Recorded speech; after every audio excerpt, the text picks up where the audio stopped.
Hi everyone, in front of me I've got POCO X7 Pro, and let me share with you how to virus scan your device.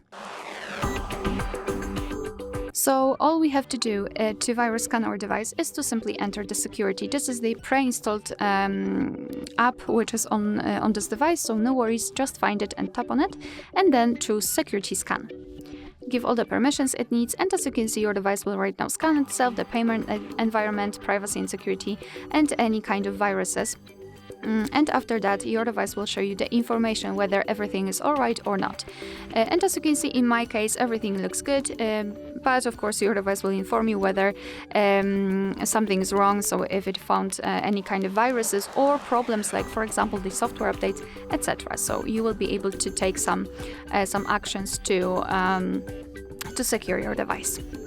Alright, so that will be all. Thank you so much for watching. I hope that this video was helpful, and if it was, please hit the subscribe button and leave the thumbs up.